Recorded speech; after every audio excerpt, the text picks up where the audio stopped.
I'm 83 years old, and I'm never retiring. Why? Because as a young child, I learned that I was in charge of me and my destiny. And my destiny is to be there for others. There were many foster homes. I don't really remember my childhood much. I know that I never had any toys or gifts or any hugs or even was loved. I do remember I had a little German shepherd named Sandy. She followed me everywhere and she loved me. And I talked to her and I loved her. All of these lessons I learned in early life, which taught me that to always never forget about the negative stuff. Forget the negative, remember the positive, and be thankful every day for what you do have. One vivid memory I have is my 6th grade graduation. I was in this beautiful flowered dress, standing tall, looking around, and I realized I was the only person there that had no one. At first, I was very sad, had tears in my eyes, but then I remembered that knowing the play, I was able to study hard, and I was able to graduate. That was the beginning of a long life career in business. When I was 14 years old, I was on a Greyhound bus heading for San Francisco for a job interview. I had nylons on. I was dressed very professional because, back in those days, you had to have nylons. I had on black heels, black gloves, a black hat, a gray suit, and a pink blouse.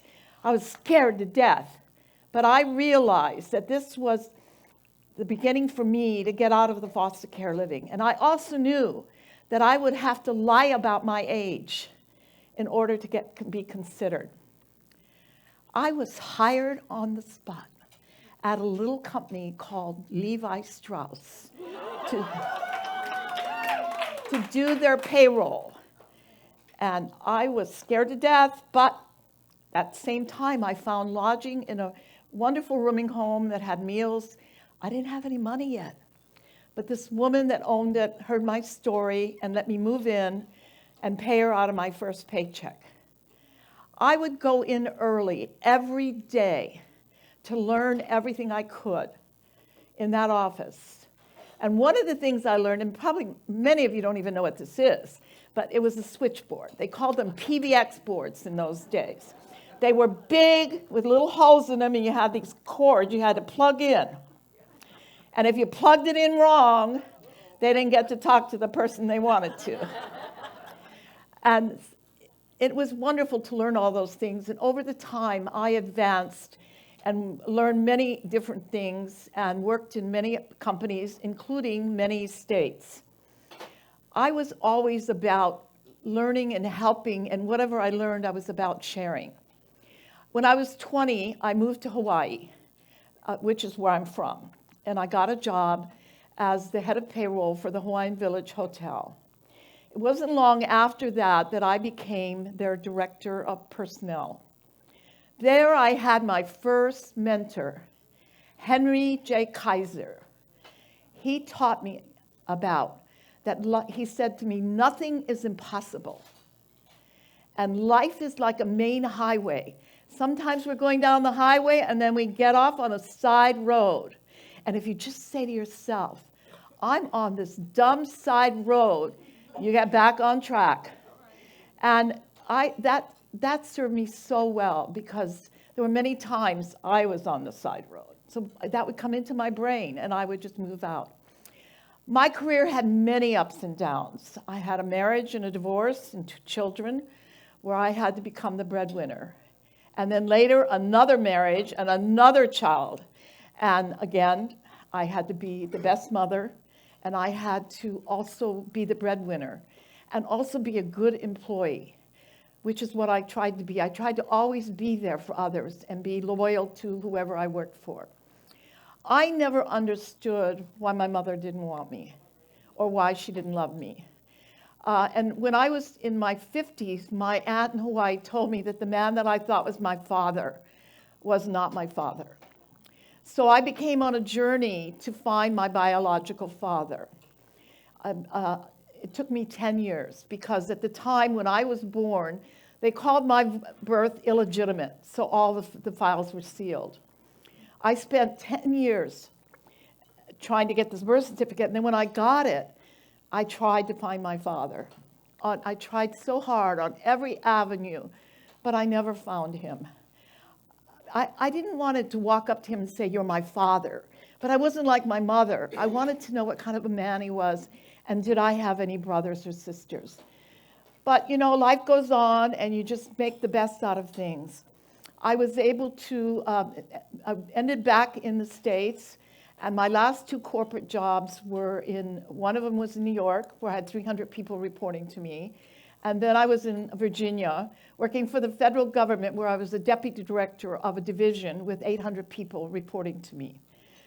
When my mother got sick, I moved back to, before that, I want to go back and say that one of the things in my career that I ran into were women who were not helping me, and many of us have been there. And I remember one particular woman, I asked her for some help, and she looked at me and she said, "I do not have time to teach you anything, or any woman." Wow, that blew me away. I could not believe that she was not there to share anything with me or any woman. It was on that day that I made a decision to spend the rest of my life, that whatever I learned, that I would share with other women. I would be their cheerleader. I would help them. If I met somebody that I felt would open their career, I would introduce them to those women. And in addition, it's always been my passion to teach them that it's always about showing up and asking, and it also isn't about them. It's about how they step out and touch other lives. And over the years, when I first started helping women, they could not believe that there was somebody there to help them, because they had been passed over. They had been, rudely treated.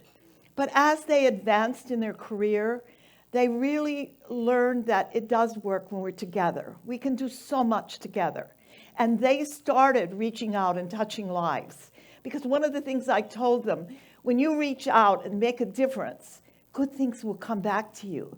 So they were really realizing that they were reaching out and good was coming back to them. And it made me so excited because I knew that would happen. In my career, I have had many employees over the years, and what was wonderful is many of the people have found me on Facebook over the years.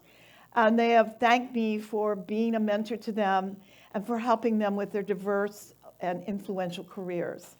And that, to me, is the biggest gift, that you've made a difference in somebody's life. I know that it took me a long time because I never really felt confident. I didn't have much education. I had no experience. And over the years, if I didn't know something, I read a book and learned it. And over the years, in all the jobs I did gain a lot of great knowledge. But I made a pact that I would be there, because sometimes you just need somebody to be there for you and to listen to you, because you know where you're going. You're in charge of your destiny. I was in charge of my destiny. And so it was really great to have that feeling of acknowledgement back. When my mother got sick, I quit my job in Virginia and brought my last daughter, who was getting ready to start high school, to California to help my then stepfather take care of my mother, who was by her fifth husband. My older children could not understand why I would quit a very prestigious job where I was making a lot of money to come and care for my mother. I said to them, I am her only child, and she is my mother, and that was my duty. After a while, we started to have a bond. We started to suddenly connect. Even though she never told me why she didn't love me or want me, she never told me about my father. And on her deathbed, her last words to me were, "I love you." That was the first time that my mother ever said that to me. After she passed, my stepfather gave me her albums from her whole life. This dated back to 1935. I was born in 1936. As I went through the albums, there was not one picture of me anywhere. I could not believe that in the life of my mother, that there wasn't one picture. I cried, I felt sad, but then I remembered my past had nothing to do with my future. And I said to myself, look in your heart. You were always a great daughter, and that's what counts. Over the years after that, 10 years later, my stepfather got sick, and I took care of him until he passed in early 2015. And the wonderful thing was, that was the first time that I ever felt like I had a father. And it was a great feeling, and you know, to be loved and care, to have somebody to care for. But my life has been a wonderful journey, and one of the passions I have is to reach out and touch lives and help them to soar to the greater heights than they ever dreamed they would soar to. And they are doing it. You know, sometimes you just got to be a cheerleader. It's not about you. It's about how you make a difference. And so this, one of the things I can tell you, that I will continue to do that until my last breath. And my last words will be, meeting adjourned.